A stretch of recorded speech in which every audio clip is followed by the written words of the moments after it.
Once we understand autocovariance and autocorrelation, the concept of cross-covariance and cross-correlation is exactly the same. However, in cross-covariance, we see how two different variables covary with each other as the function of the time lag. And cross-correlation is simply the normalized version of cross-covariance. So we might want to see how NDVI is related with the precipitation.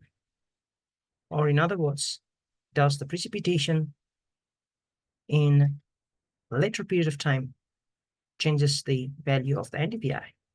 So how can we estimate the strength of this relationship? Section 2 is about that. Here we have the precipitation dataset. That is the CHIPS dataset, which we get every 5 days.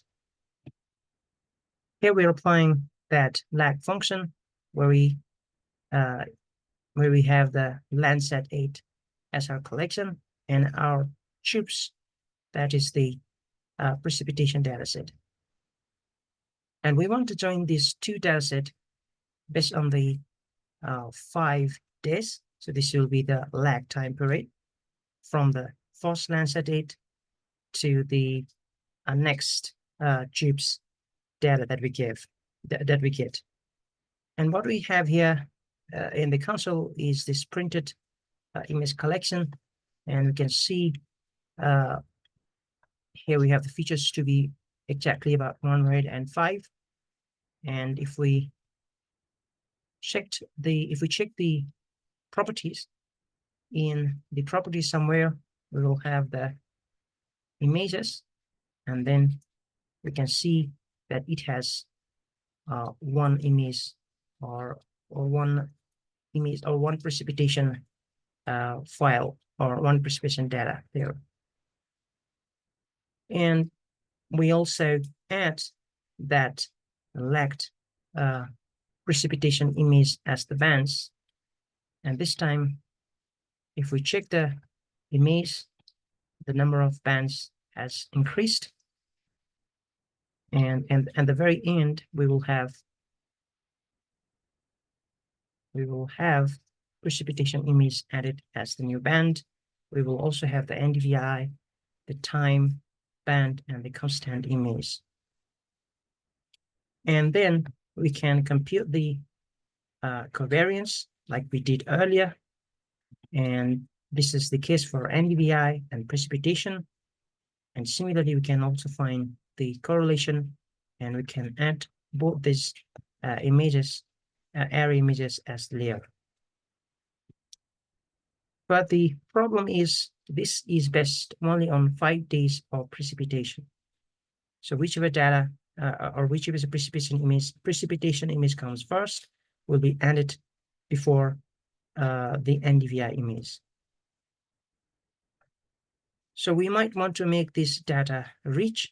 For that case, we now select the lagged time as 30.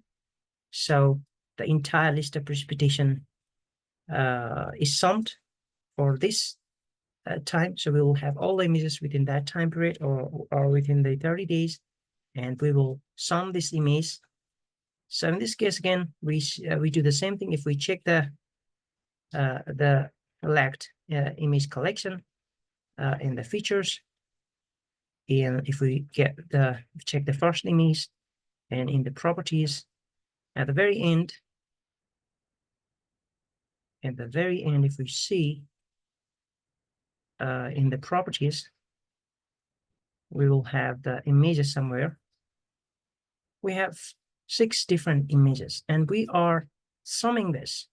So we will add this precipitation image to this second image, and this is done continuously.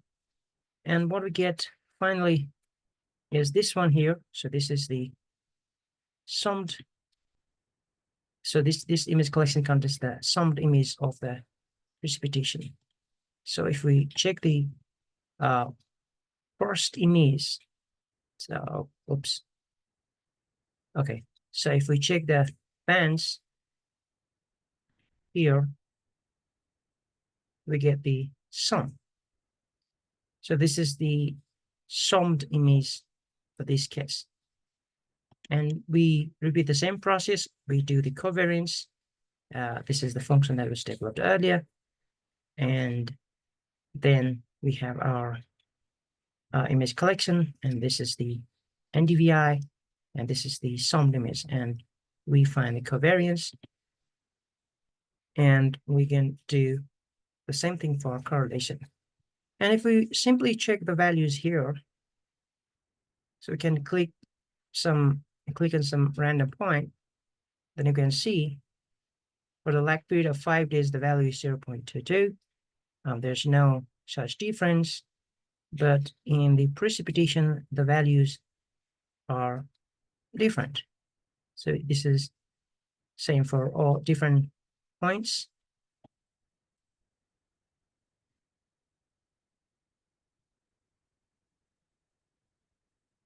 So let us point to different points, and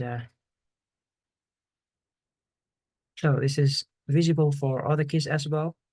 So the autocorrelation values for different time period or different time lags is very different. So this was the section 2.